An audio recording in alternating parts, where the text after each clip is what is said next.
Hello, and welcome to Sobercast, where we provide AA speaker meetings and workshops in podcast format. We're an ad-free podcast, and if you enjoy listening, please help us be self-supporting by visiting Sobercast.com, look for the donate link, and drop $1 or $2 into our virtual basket. We hope you enjoyed the podcast. Have a great day.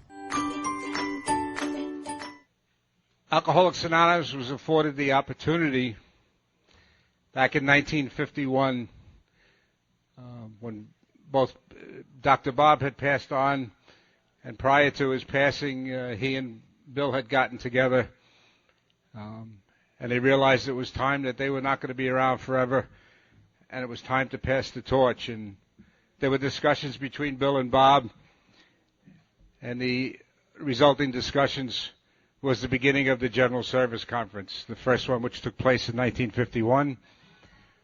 And it was designated at that time that it was going to be given a 5-year trial basis.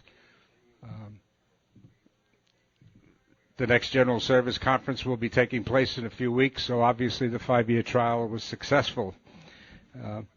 But in keeping with this theme, I'd just like to read some excerpts from what Bill wrote in regards to what took place at that first conference. And he said, "So we went, session after session, morning, afternoon, and evening. The delegates handled several tough puzzles about which we at GSO were in doubt, sometimes giving advice contrary to our own conclusions. In nearly every instance, we saw that they were right. Then and there they proved, as never before, that AA's tradition too was correct. The group conscience could safely act as the sole authority and sure guide for Alcoholics Anonymous." And then he concluded his talk by saying,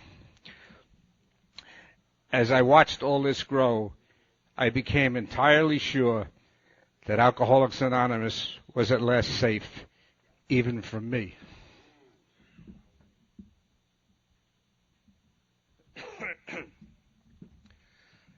Our two speakers today,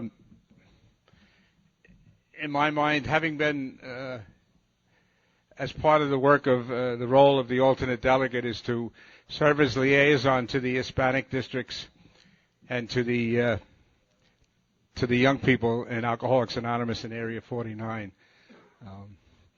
And over the past 15 months, I've gotten to know more about how each of these entities work, and how in my own right certain uncomfortabilities came apart as I began to attend their meetings. And what it brought to mind was that in each of their own rights, these two speakers, they have been asked also to reflect upon how it was when they first came to Alcoholics Anonymous. One speaker came from a foreign country with a language barrier and tried to get sober in Alcoholics Anonymous, and it became difficult when one is pretty much unable to speak English. And our second speaker doesn't have that problem. She also happens to be fluent in Spanish, but she was a young person that came into Alcoholics Anonymous. And I've often thought over the past 15 months or so how these people adapted to Alcoholics Anonymous and how they threw themselves into service and are able to do service while at the same time overcoming some barriers, looking for work, going to school, perhaps even people who are getting married and starting to raise a family at a young age. How do they manage to balance AA on one hand and everything else on the other hand and remain sober and at the same time carry the message of Alcoholics Anonymous to the alcoholic who still suffers?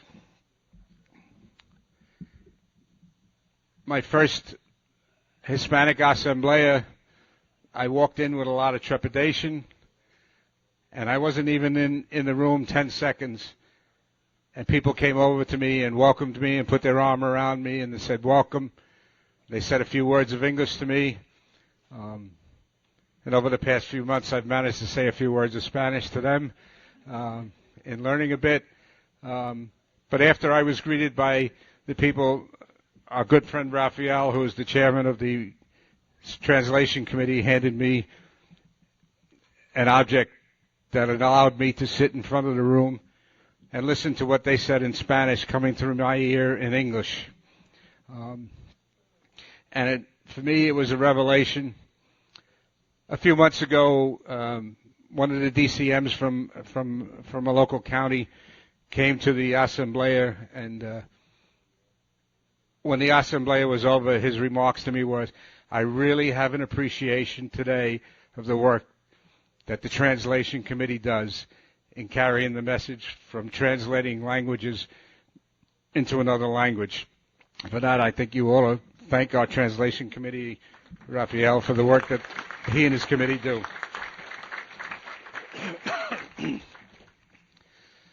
I know it made my job a lot easier being there. And in terms of going to NYCYPAA, that was kind of an easier transition because over the years I'd come to know and work with many people in the past at past senior conventions. Some of you may remember Daniel and Laura and Megan and Darren. Some of you people may not want to remember Darren, but the one thing that I remember about it is that I got to see another side of Alcoholics Anonymous and the enthusiasm that these young people had. And I see it today. I go to a NYCYPAA meeting, and there's 30, 40 people there, enthusiastic, looking to do something to carry the message of Alcoholics Anonymous. And I see that same compassion in the Hispanic districts. Some of the Hispanic district committee chairs are now coming to the senior standing committee meetings. They're coming to the service participation meeting. And we invite them to come, and we tell them that if you come and you have a problem with English, let us know, and we will bring the translation committee to you. So they come. And their experience, strength, and hope has enabled our standing committees to become stronger and to carry the message in areas that they wouldn't be able to do otherwise. So I'm grateful for those opportunities. Our first speaker has the privilege over the last few years to get involved in service and to really enjoy service. Recently, he told me that he was even getting involved in doing some prison work, and that the one thing that he liked about doing prison work now is that he got to leave instead of stay there. But he has also shown a passion for the grapevine in terms of the Spanish publication Lavinia, and it's a passion and an enthusiasm that I've watched over the last 15 months, and actually even before that. In my mind, he's a great, powerful example to the Hispanic community and to AA as a whole. And that's really what it's all about. Sometimes I don't like to differentiate between Hispanic community because they are a part of CINI, and they're an integral part of CINI. So I ask for you now to please welcome Luis.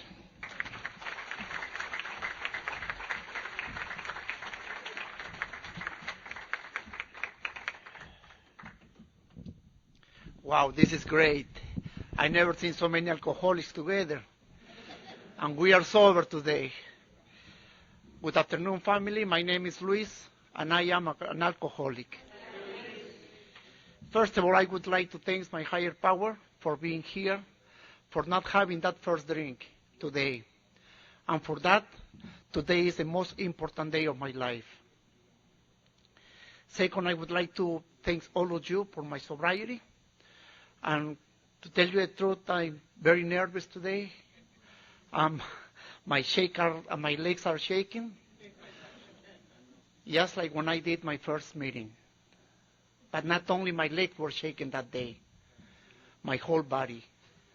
The members of my home group, they offered me a cup of coffee, and I couldn't hold it on my hands.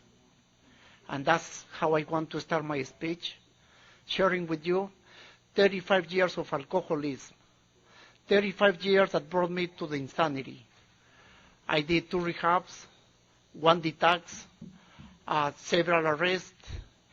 8 years before I got to the program, I was diagnosed with hepatitis B. 2 years later, hepatitis C. I stepped away from that, and I couldn't figure out what was wrong with me. It's amazing how things happen. It's hard for me to tell you right now what I felt that night. I was still in denial, shaking, but for sure, I have to assure you right now that I didn't want to stop drinking that night. I think I just want a little break. I think I just want a place where I can hide. And one thing, I was tired of being so tired. Many doors were closing on me.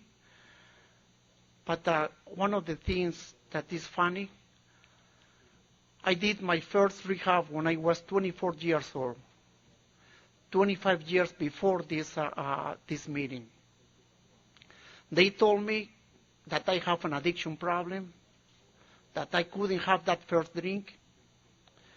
They told me about people, places, and things. But they didn't mention AA at all. I guess wasn't that popular at that time in my country. When the members in my group started guiding me into the program, I thought that maybe at this time I will have a better option, a better opportunity. And always come to my mind how tired my mother was, because I always was calling her with problems. I always was asking her for money. My family didn't want me around them because I was a bad example for my nieces and nephews. But I started coming to the meetings, meeting people, asking phone numbers, and trying to do whatever you were suggesting me to do. It wasn't a desire that to stop drinking, or wasn't like I was accepting my alcoholism. It's just, I don't know what it was, but I was going to the meetings. On my second DWI, my car flipped, I fell asleep on the wheels. I hit into three other cars. My car flipped over 3 times and landed upside down. And the first thing that came to my mind was to get rid of the cans, the empty cans. The police came sooner than I expected.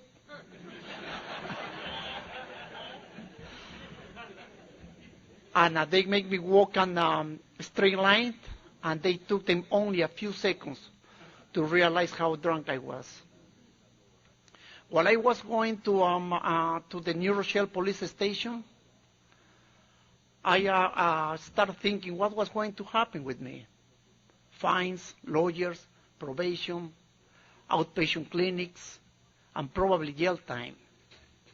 But not for a second passed to my mind that I have to stop drinking. I knew that I got a drinking problem. I knew that, I couldn't keep doing this far. But somehow, I didn't want to stop. When I got to my first meeting, they welcomed me. They clapped their hands. They told me that I was the most important person that night. They changed their topic meeting that night, and they dedicated that night to me.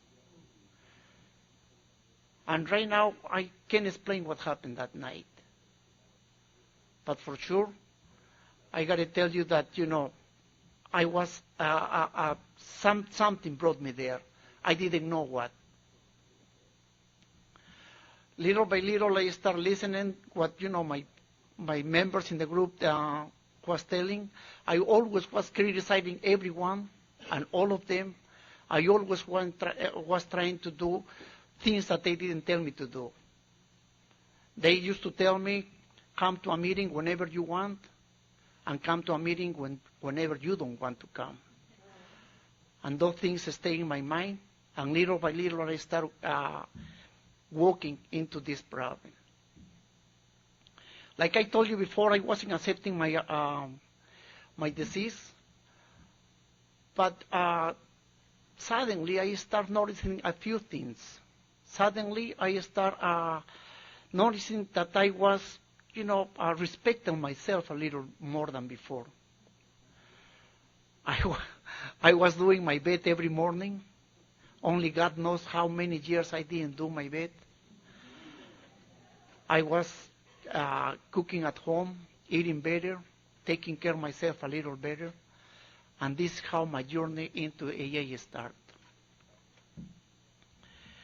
And on my first detox, one night I was drinking, like always, by myself. An idea came to my mind, go to a hospital, check in for a detox. And that's what I did. I went to United Hospital in Port Chester and checked in. I was there for 3 days. And an hour later, after I got released, I was drinking again. And those things stay in my mind. Those things I got to keep with me for the rest of my life. But one thing that right now I can tell you is that little by little, something was changing on me. I started realizing how bad I was. I was listening a little closer. I was enjoying meetings better. And I always remember this. So many nights, at home, I was watching TV, but now I can tell you that the TV was watching me, with a beer in my hands and crying. Not only tears, crying. Why I couldn't stop this insanity? Why I couldn't stop drinking? And I never could stop drinking by myself. So when I got there, when I did my second rehab, I did it at Rockland County Mental Hospital, Blaisdell Clinic. I was there the 28-day programs, and I didn't last a week outside. I relapsed. After I relapsed from that clinic, a court sent me to another 3 outpatient clinics. I did 2 before that, those 3. Nothing happened. I started going to a meeting in English. Nothing happened. I was trying everything and anything. I wasn't drinking before I was going to go out, but the result was the same. I didn't remember how I got home. I was buying only a 12-pack for the whole weekend. Didn't pass the Friday.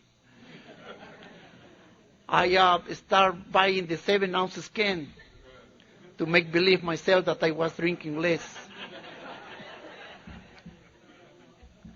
I even went to see a witch doctor. This guy gave me all kinds of beverage, different kinds of weeds, and I started to smoke those weeds to see if I could get better sooner. The disaster was the same. The result was the same. But when I started, little by little, walking into AA, visiting different groups, trying to see, and sometimes I did like 2 or 3 meetings a day, and many times I didn't want to go there. One Sunday was like 11 o'clock at night. I was, having everything ready to watch some football, and with, my soda, chips, and everything, and I got a phone call. Hey, you wanna go to a meeting? I was like, these people don't know that this football, Sunday football? And I went there. We were supposed to go to a meeting in Long Island that was an hour and a half away from New Rochelle. And when we got there, they didn't have the meeting. So in order to go to the second meeting, we have to wait 6 hours. And I was, end of November, it was cold. And to tell you the truth, when I walked to that meeting, I spent there, and, and I was furious. I didn't want to see, we were like 6 people in one small car, so it made a horrible trip back and forth. When I got home, I almost slammed the door. And when I went back to my bedroom, I noticed that I didn't drink that day. And that was something that, I felt right inside me. Many nights after a meeting, I used to get home, go to my bedroom, and got to my knees and ask God for another 24 hours. Many of those nights I was crying, and also took me a couple weeks to realize that I have to do a little more than ask. So I started paying more attention, visiting more groups, and I was going into my 4th month of sobriety. Sobriety when I got to my district, District 814, as a GSR. I even didn't know what GSR stands for. I didn't know anything about that. But once again, it's something that pulled me right into that room. I knew it that if I was staying only in the groups, I was going to relapse. I always share this. I was the king of the relapses. Only 54 relapses. I couldn't stay more than a week sober.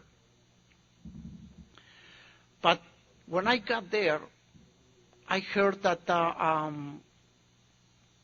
that there was a group, that there was a structure, how important were the groups, why we have an structure backwards. I thought it was Spanish backwards, because we speak, backwards. But I started learning a little more about the districts, assembly, and all that stuff. And I started realizing that, AA was bigger than the groups. AA was much, much bigger, and there were so many things that I could do to stay sober. When I was there, I heard that I could write my story in a magazine called La Viña. So I did it. Like 2 months later, my article was published, something unusual, because it takes more than a year sometimes to be published. And right there, my service sponsor advised me or suggested me that I have to keep that with me, that I will help in that way better to people. I didn't understand him, but later I realized how important it is to help somebody through your story in a magazine. People from different states, countries, and people that you even didn't know. And that suggestion stayed with me, and I started working. When my article was published, they asked me to speak in a La Viña workshop. My mother was alive, and she helped me with my speech. I can picture her right now, so happy, so peaceful, so restful, giving me ideas how to speak in public, giving me all her support.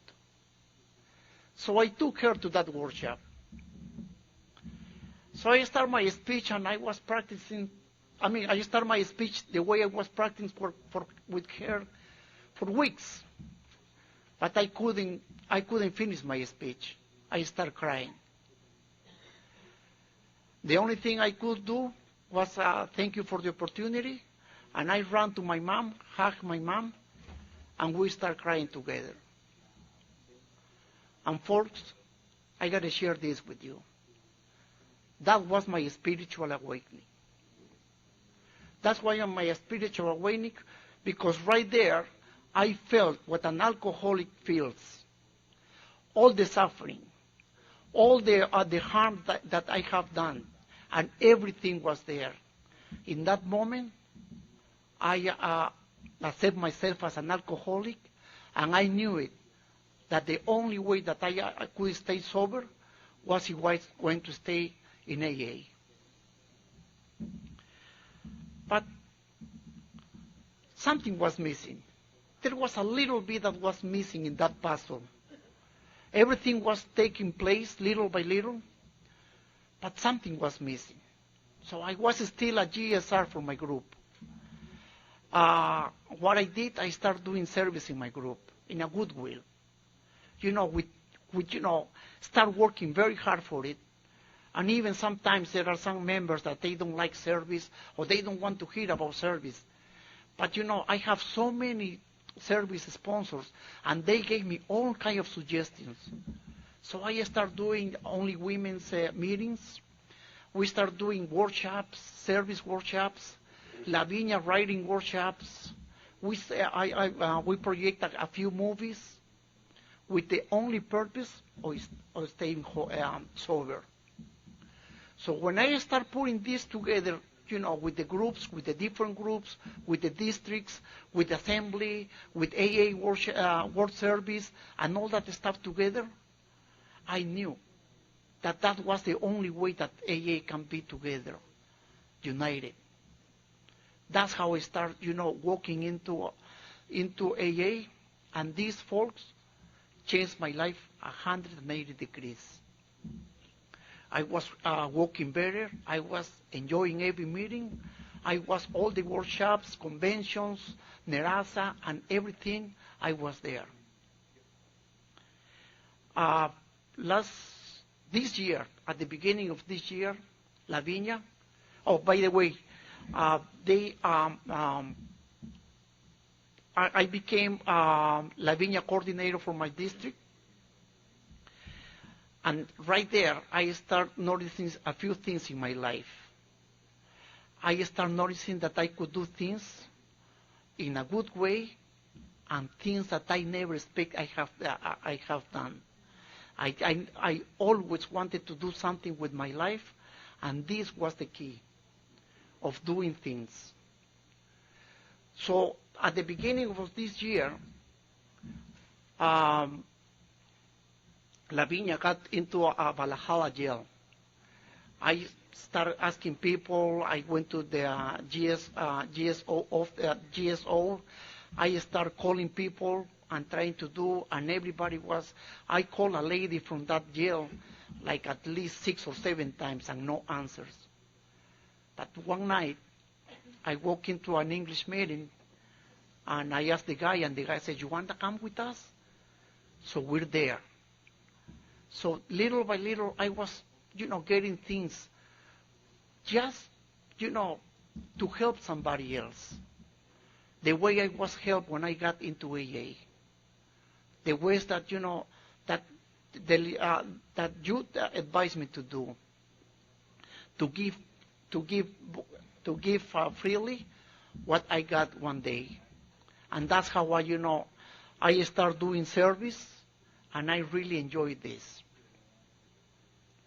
When I start my service, I start reading the book AA Comes of Age, and the thing that impressed me the most was that the help that we got from non-alcoholic people, professionals, lawyers, doctors, psychologists, nuns, and non-alcoholic friends, the wives of the alcoholics. Come to my mind names like Dr. Silwork,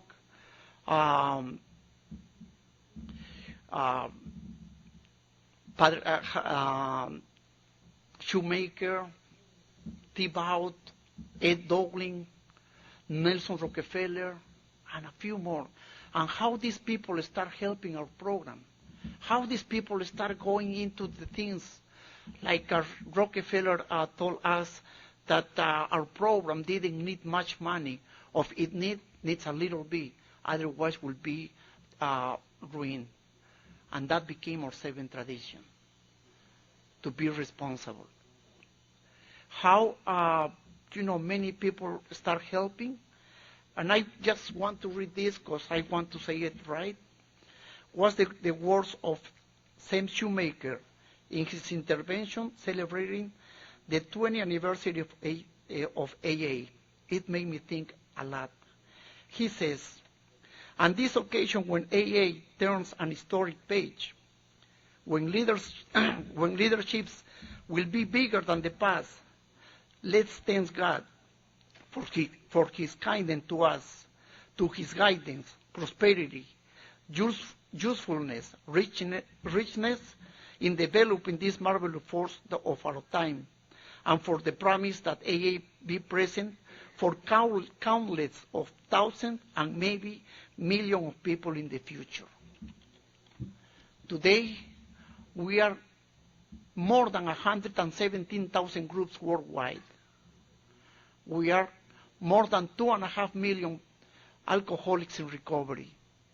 And statistics says that for every recovery alcoholic, 40 people benefit from. Family, friends, neighbors, co-workers, police, hospitals.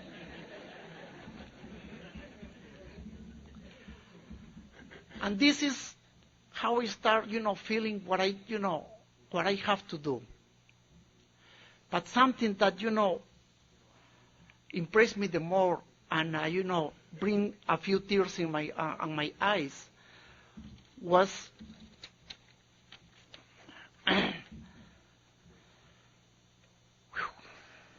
the words of the deceased Barnard Smith in the 1954 convention, non-alcoholic, architect of the AA structure, when he was asked, why we need a conference?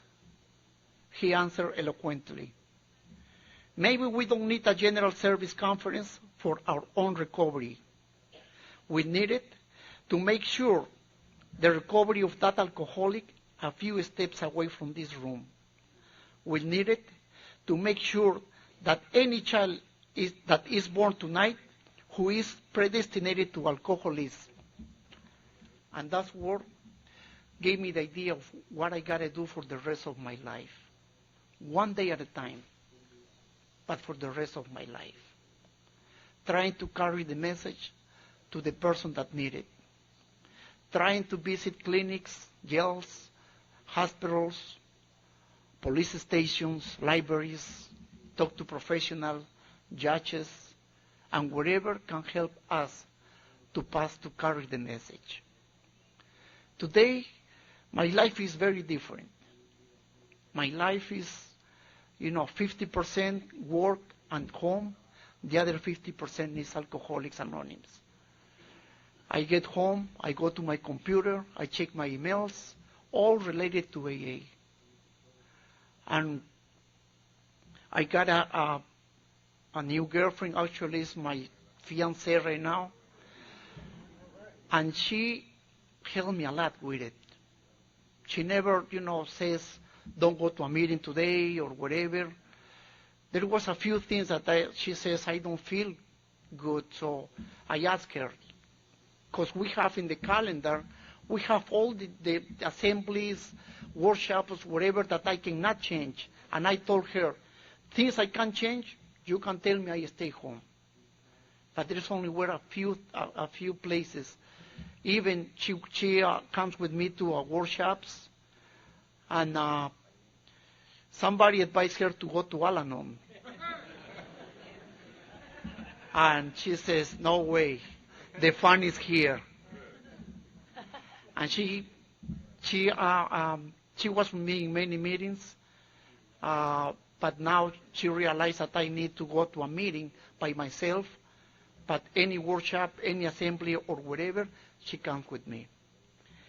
Unfortunately, she was going to be with me. She is with me, but she got a test at work, and probably she's going to be later today. But that's other thing that I got to ask, because through AA, through service, I'm responsible for everything, at work, at home, with my home group, with my service. And I try to be the person I always dream. I try to be like today. I can make my mother alive. I can keep her with me, and she can tell me that I'm going in the right path. When I started in AA, and accept myself, I saw a path. I saw a new life in my life. And this, I gotta share with you, that is the best part of my life. I can go on bed and sleep well. I can get up in the morning and be happy that I have a job. Be happy that, it's another day that I don't have to suffer from my disease. But it's another day that I got a challenger to stay sober. Wow. Today is a very important day for me. I was so nervous when I was here. I even was in the room getting dressed, and I was telling my brother that somewhere there that I felt a little nervous, and he says, "That's good." I said, "In which way is good? I'm nervous." And he says, "That's emotion that you got to take care of it." He is not an alcoholic, but he told me the clue that I was looking for 35 years, how to control my emotions, how to keep my mind busy through service, through help somebody else, with the only purpose of staying sober. I would like to end my speech with Dr. Bob's words when he says, "I was just the first link in that change of providential circumstances that today we call AA. By the grace of God and a good luck, my current link is not broke. I was just another alcoholic trying to move on. Forget about me. Keep going and try to do the same. Add another link to our change, and with God's help, make that change is forged from strong and truth." My name is Luis, and I am an alcoholic. But today,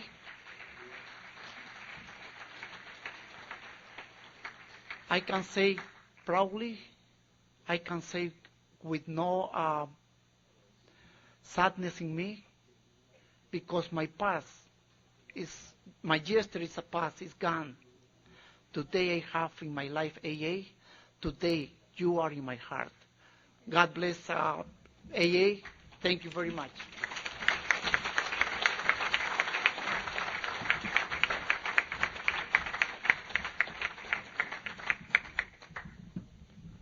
Thank you, Luis, for your very inspiring message. And over the years of coming to Alcoholics Anonymous, I've heard of many different ways that people have tried to stop drinking without coming to Alcoholics Anonymous.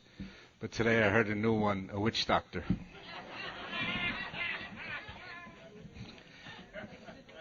Obviously that didn't work either. Our next speaker, since I've been going to NYCYPAA meetings, for the most part is always there, and is an integral part of NYCYPAA.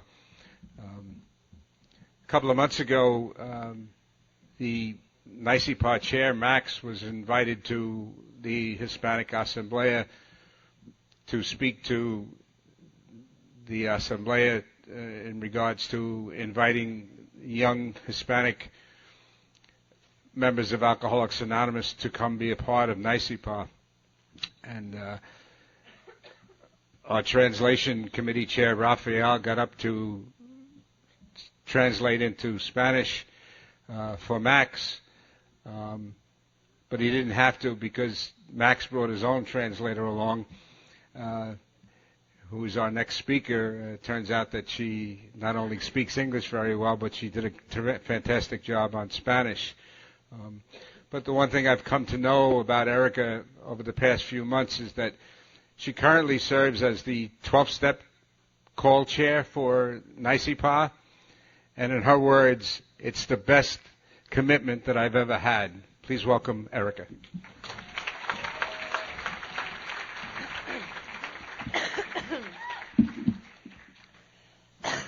Excuse me. Hi, my name is Erika, and I'm an alcoholic. First of all, Luis, that was fantastic. I cannot follow that. Jim, thank you so much. Jim is amazing. He's so great. I've really loved getting to know him over the last, year or so. I am terrified. I really am terrified. I have to start by saying that I nominated myself to speak. I did not realize it was such a big meeting. And since I did realize it, I've been thinking about it nonstop. I was like, oh my God, I've made such a huge mistake. But, and then it's just like, oh, it's all about, just help one person, be of service to one person. And then I get up here and I hear Luis, and I'm like, I was just overwhelmed with this emotion, and I realized that, I got back. I was coming here and I was like, I'm just here to give back. And it got flipped because, I haven't even spoken yet, and I've just gotten back so much. Sometimes, my sobriety date is November 7th, 2005, and, to be honest, sometimes, I've built up this, or AA has given me this big life, this big, full, rich life. And sometimes I'm going along and I'm like, God, I have so much going on. And, how am I going to fit in meetings and service and all that? And then, and then I get to hear, someone like Luis, who has so much humility and really brings me back. And it's just such a gift. So I'm just going to talk a little bit about, my story and what happened and what it's like now. I am from Miami. As Jim mentioned, I'm from a half Hispanic home. I'm from a very strict household, or it was when I was growing up. And I latched on to that. I was really all about being perfect and a perfectionist and an overachiever, and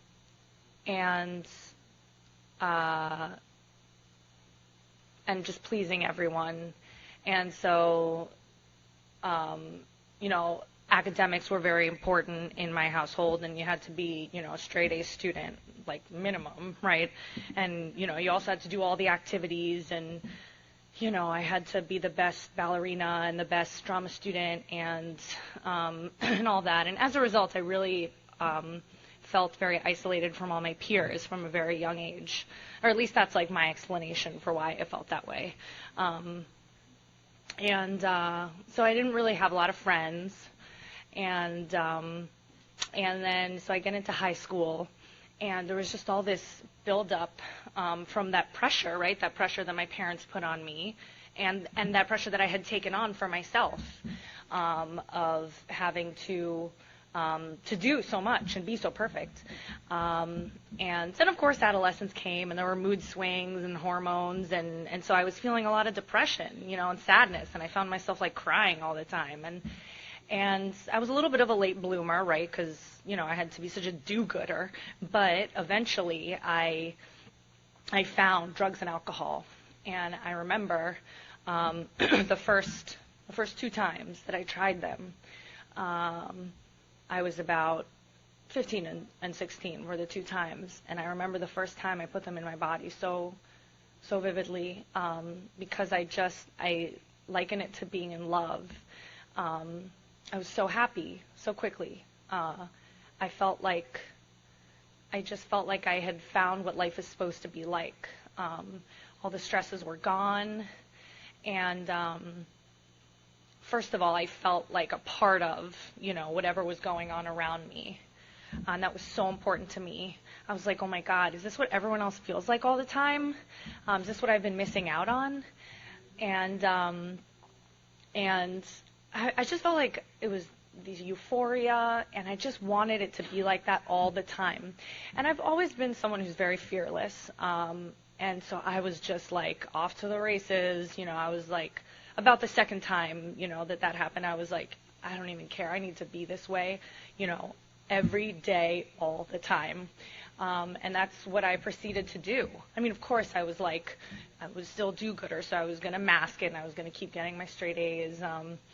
And that's what I did. And there was like this honeymoon period of like 9 months where that is what it was. I was like basically awake for 9 months and happy for 9 months. And, and then something, switched, and then I started,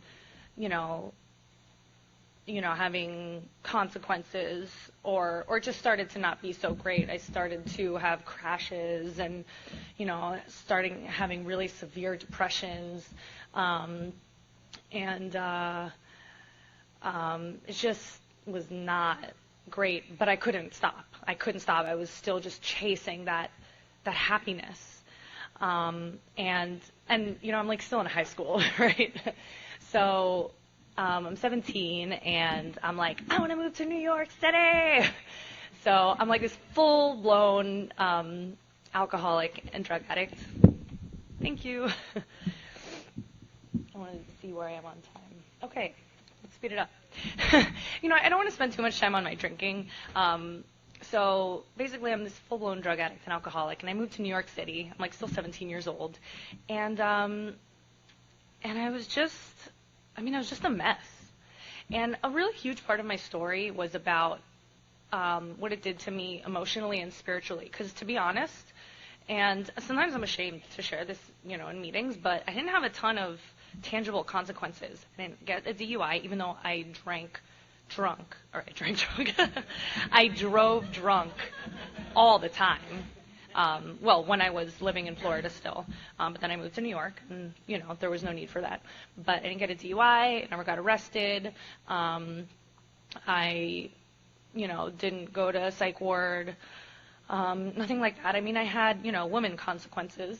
But yeah, my main consequences were just that, first of all, I moved to go to college, and I couldn't make any friends. I was very lonely, so lonely. And all my other friends were moving all around the country to go to school. And I kept seeing, that they were building these new fabulous lives and making all their new friends. And I couldn't comprehend why that wasn't happening for me. And the friends that I did have from high school, they didn't want to hang out with me anymore. And I was so hurt. I was so resentful over it.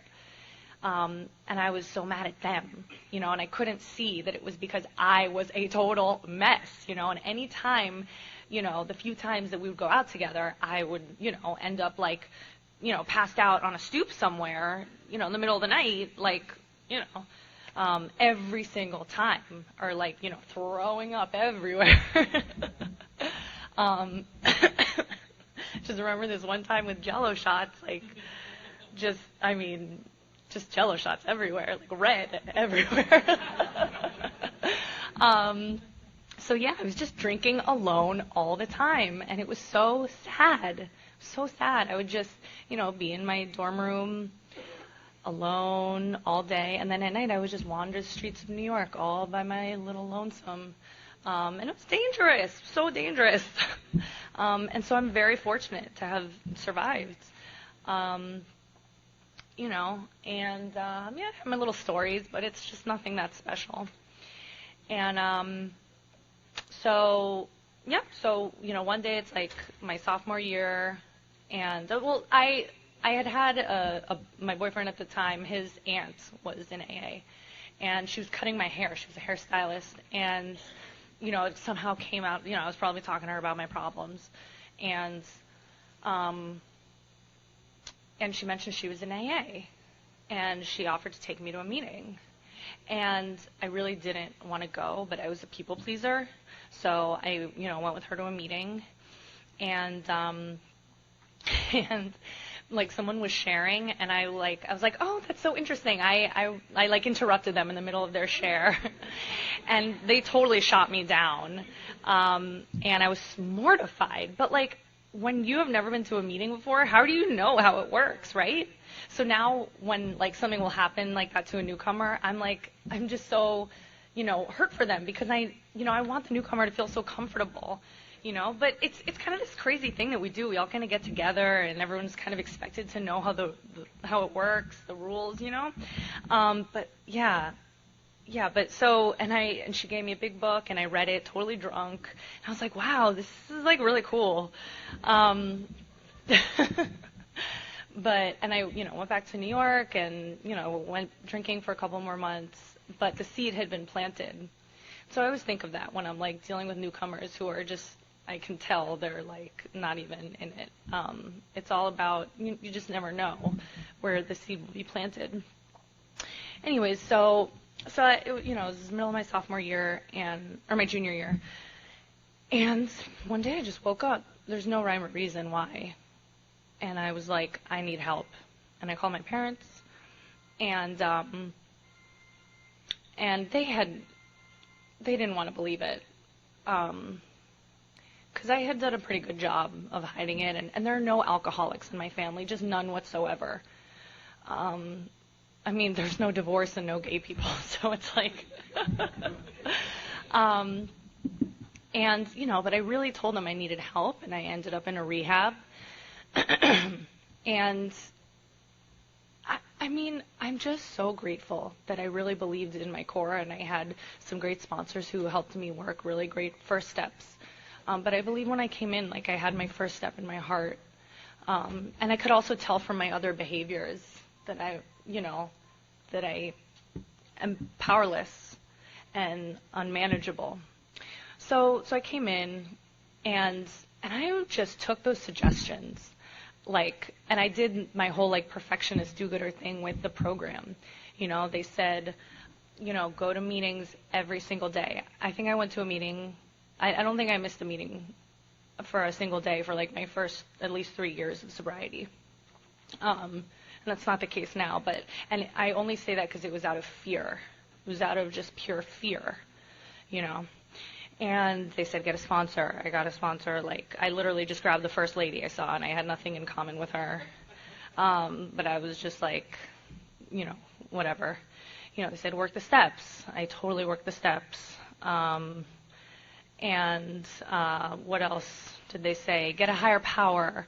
Oh my God, I have such God issues. But, they told me to get on my knees and pray, and I have such a resentment, and I did not want to get on my knees, but they said to do it, and I was just willing to take those actions. What happened was, after 2 months in rehab, I moved back home with my parents in Miami for about 7 months, and just did nothing. It was just this. I was very fortunate to have that time to rebuild, and I actually had I would go to this meeting at 7 a.m. and it wasn't even really an AA meeting. It was just a bunch of people sitting on this patio, smoking and just going around, 6 people going around in a circle, bitching. Excuse me.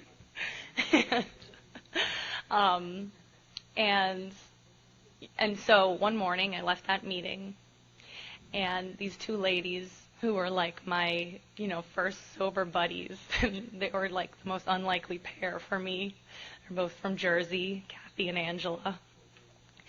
And I was leaving the meeting, and they swerved and cut me off in their pickup, and they were like, "Get in!"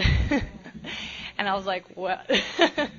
But I was just whatever. I'll do anything that anyone asks of me, or And I had nothing going on in my life. I would literally leave that meeting, go to the gym, and then go home and eat a pint of ice cream. That was my day.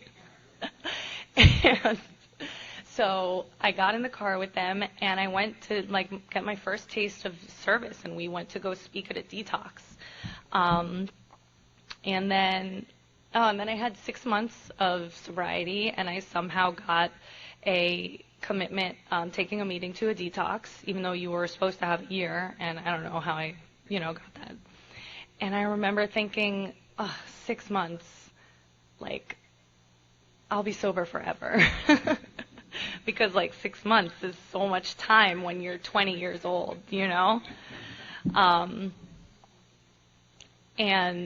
I remember going to that detox and hearing people say that they had had 10 years and relapsed. And that just blew my mind. I just remember being scared, so scared. And yeah, I don't know. It was really good for me. So at about 9 months sober, I decided I wanted to move back to New York. And my parents were so against it. They were just terrified for me. Excuse me. But I was fearless and I wanted to do it. But I was also really scared because I kept on hearing people say, you do anything before your first year, or people move in sobriety and they drink, But I wanted it. So I was like, I'm going to do it, and I did it, but I was like, I'm going to get so plugged in. And I did it, and I went to my first meeting, or one of the first meetings that weekend that I moved. It was called Yes, Youth Enjoying Sobriety on Saturday Nights, and the first person who raised their hand, it was Blaine. It said, I need someone to help me do this service commitment, take a meeting to I think it was a psych ward. I was like, me! And I was just desperate to get plugged in. And that was just the beginning of getting, plugged into the young people's community, which I just had no idea about. And when I started learning about it, I was like, what? Because when I first got sober, there were no young people in Miami, or at least I didn't meet them, which is so funny. Of course there are young people in Miami, right?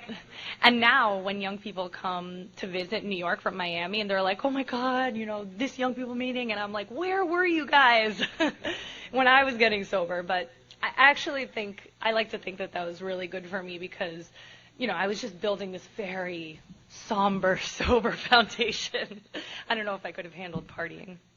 Anyway, so I look back on that early sobriety with within, after 9 months to, I don't know, the first couple years, with so much joy, so much happiness, because I was a little bit sober, still really young. I was 21, and I just soaked it up. It was so wonderful. I mean, of course, they embraced me with open arms. The Friday night meeting, Young and Wise became my home group, and I didn't have to think about where I was going to be Friday or Saturday night. It saved my life. It truly saved my life. Who knows if I would have stayed sober if it wasn't for the YPAA community. And I just had a blast. I'd go to the meeting Friday, Saturday night, and then afterwards we'd go fellowship, and we'd go to the diner or go to DTUT afterwards, and I'd be all crazy, flirting with people or obsessing about what the girls were thinking about me, just crazy in my head.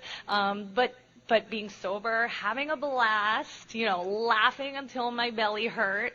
It was just so, it was just one of the happiest times of my entire life. Learning about how to be of service, being completely inclusive of everyone, looking for newcomers, come on, yeah. Just like people had been to me. And we'd go to dances and just dance till you're totally sweaty and you feel like you're high. You're like, oh my God, this is even better. I never had as much fun high or drunk as I am now. Oh, and you're just buzzing with sobriety. mean, it was awesome. It was so awesome. And it is so awesome. Like, you know, so then you get a little older, and then, so, you know, Jim asked me to speak a little bit on, like, some of the obstacles, because it is a serious, when you get sober young, it's a huge gift, right? You don't have to have a lot of the consequences that you do if you, you know, stay out there. Yes, some people are like, yeah, I hate you. But it's tough because there's this feeling of missing out, right? A lot of people will, oh, my timer's done, sorry. I'll try and wrap it up. But, so that is a big obstacle that, you know, a lot of people will share about in meetings, and has definitely, you know, it comes up. It comes maybe in waves, I think. For me, it has in sobriety. So, you know, and especially for me, because I am someone who just loves to just eat up life, you know. I am about partying and having fun, and if I feel for like a second that I have missed out on like a morsel of life, I get resentful and angry. So I just made it my business to, you know, just grab life by the balls. But it's true, and, you know, and I really, it's important for me to share with other young AAs, especially newcomers, that you don't have to miss out at all. And it's, not only do you not have to miss out, but you will most likely, you know, be able to do 1 million of the things that you would not have done if you were out there drinking. One of the big things for me was travel. I was like, okay, if I can't drink, then I'm going to see the world sober. I'm serious. I love traveling, and the more dangerous, the better. The more exotic and crazy the place, the better. And I've been to meetings, AA meetings in Argentina, China, India, Cambodia. I mean, that's not all the places I've been, but those are the meetings that I've gone to, because I love going to meetings where I travel, because I feel like you get to really know the local culture, and like, I mean, it's awesome. And that's just one of the biggest gifts that I've gotten of sobriety, getting to see the world. And what else can I share? You know, maybe I'll close on this. I am, you know, sharing this with like all this love and energy for AA is really special for me, because I'm a big cynic. I am not like an AA cheerleader. I know it doesn't sound like it, but my personality is more like, I'm a big skeptic. And I am the first person to question AA and question, I mean, everything. And that's what I think is so cool about AA, is that that's okay, you know? I mean, it may be a little more difficult to stay in here and, you know, not toe the party line every time. But I have been able to be here, stay sober as long as I have, and like, I can be who I am, have my personality, question anything I want, you know? And stay sober. And I think it's important to voice that. There's room for everyone in AA, I think is what I'm trying to say. And I just love that so much. So I guess with that, I will thank you so very much, all of you, for my sobriety, and for NYCYPAA. Oh my God, I didn't talk about the boat cruise. You guys, NYCYPAA is putting on this boat cruise.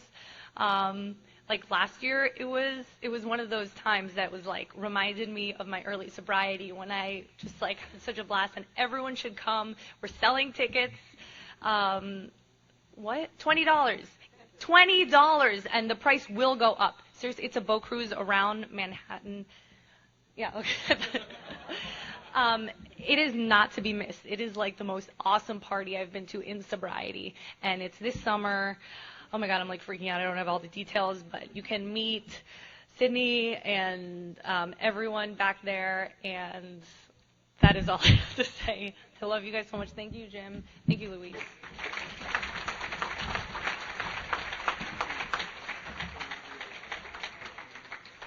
Thank you, Erika. You've heard two people share their experience, strength, and hope in terms of communicating our legacies. And I'd just like to close with this. It's an excerpt from Dr. Bob's farewell talk.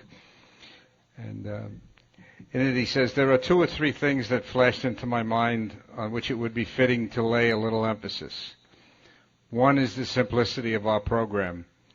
Let's not louse it up with Freudian complexes and things that are interesting to the scientific mind, but have very little to do with our actual AA work.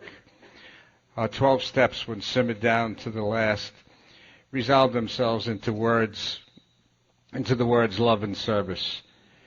We understand what love is, and we understand what service is. So let's bear those two things in mind. Let us also remember to guard that erring member of the tongue, and if we must use it, let's use it with kindness and consideration and tolerance. And one more thing. None of us would be here today if somebody hadn't taken the time to explain things to us, to give us a little pat on the back, to take us to a meeting or two, to do numerous little kind and thoughtful acts in our behalf. So never let us get such a degree of smug complacency that we're not willing to extend or attempt to extend to our less fortunate brothers that hope which has been so beneficial to us. Thank you very much for being here, and we'll close with the Serenity Prayer.